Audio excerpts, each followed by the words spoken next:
Nah, lalu ke sini sulit pembayaran, ya masuk APBN. Gitulah ceritanya. Ketika berbicara mereka keinginan siapa? Like, komen, yang subscribe semoga rezekinya lancar. Kalau kita lihat sejarahnya, ini keinginan. Awalnya sih kebutuhan ya, karena kan di Jepang itu bentuk loan. Ya kan, nah sekarang lalu dipindahkan ya jadi keinginan kan, saya yang mau kan gitu. Saya yang mau, Iya. Bukan kebutuhan saat itu memang untuk public transportation dengan teknologi Terlalu yang cukup mahal, ya terlalu mahal dan tadinya kan loan, berarti kan G2G. Tapi ketika pindah ke Cina ya jadi B2B. Kan ada Perpres 107 2015-nya. Nah, lalu ke sini sulit pembayaran, ya masuk APBN. Gitulah ceritanya. Ketika berbicara mereka keinginan siapa? Presiden, kan saya yang tanya. Pak, ini ide siapa? Ide saya. Kan saya sudah sampaikan juga di publik beberapa kali, jawabannya ide saya. Ya sudah. Meskipun saya bilang, Pak itu mahal, kemudian juga perlu teknologi yang tinggi, enggak bisa kok. Saya sudah bicara dengan Xi Jinping, ya sudah. Kan di berbagai media, Mas Agus sudah menyatakan ya waktu itu diundang bersama dengan sejumlah pakar lainnya, gitu. Dan Wantimpres. Ada Wantimpres sana, sempat terjadi dialog begitu ya. Kenapa kemudian Presiden saat itu menginginkan tertarik untuk membuat kereta cepat Jakarta-Bandung? Iya, beliau tanya, Mas Agus setuju tidak kalau bangsa yang maju itu menguasai teknologi tinggi? Saya bilang iya. Ya itu saya ambil, pakai kereta cepat kan ada bantuan dari Cina. Itu kurang lebih lah ya, saya pastinya enggak. Saat memberikan masukan? Ya saya beri masukan bahwa itu tidak mahal, tidak bisa. Tenang aja, pasti bisa. Ya sudah. Ya sudah itu yang kemudian... Ya kan saya cuma rakyat, ditanya saya jawab.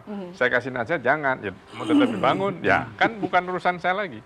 Makanya tidak perlu jutaan lagi, toh sudah itu kan. Sudah tahu. Kebutuhan... Assalamualaikum warahmatullahi wabarakatuh. Kembali lagi di channel Konoha TV. Pengamat kebijakan publik Bapak Agus Pambagio memberikan tanggapan mengenai kereta cepat Indonesia-Cina atau WUS yang menurutnya Pak Agus pun mengatakan bahwasannya kereta cepat Indonesia-Cina adalah salah satu proyek yang idenya adalah dari Bapak Joko Widodo. Sebelum kereta cepat dibangun pun sebenarnya sudah diingatkan oleh Bapak Ignatius Jonan, yang dimana Bapak Ignatius Jonan pun mengatakan kalau biaya pembangunan kereta cepat Indonesia-Cina sangat mahal. Akan tetapi oleh Jokowi mungkin dianggap sebagai penghambat pembangunan. Oleh karena itu, Menteri Bapak Ignatius Jonan pun dipecat dari kementerian. Dari pernyataan pakar kebijakan publik pun mendapat sorotan dari netizen. Yang pertama dari akun @kampoteman, yang sebenarnya harus dibangun itu adalah jaringan jalur kereta reguler, baik penumpang maupun barang di pulau-pulau besar di Indonesia. Ini menurut gue adalah salah satu bentuk pemerataan pembangunan. Kereta WUS itu gak ada urgensinya sama sekali.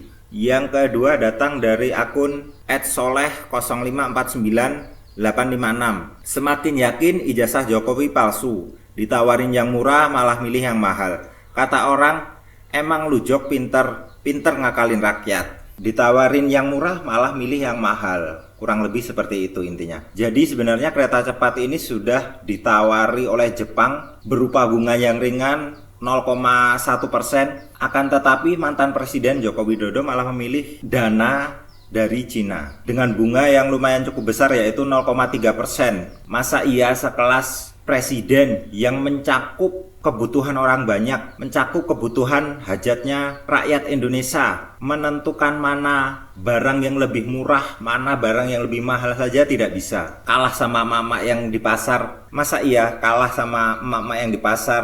Beli barang dengan selisih harga 1.000-2.000 saja masih tawar-menawar, saling ngotot. Bahkan kadang masih ngalahin buat keliling pasar buat menentukan harga yang paling murah. Atau mungkin mantan Presiden Bapak Joko Widodo berpikirnya yang penting jadi, sehingga semakin meningkat popularitasnya sebagai Bapak Pembangunan Nasional. Akan tetapi pembangunan yang didasari dengan pondasi hutang kepada luar negeri. Kalau menurut kalian gimana guys? Apakah kereta cepat adalah salah satu kebutuhan rakyat yang mendesak sehingga harus dibangun? Atau kereta cepat adalah kendaraan politiknya Bapak Joko Widodo agar semakin populer? Silahkan tuliskan pendapat kalian di kolom komentar.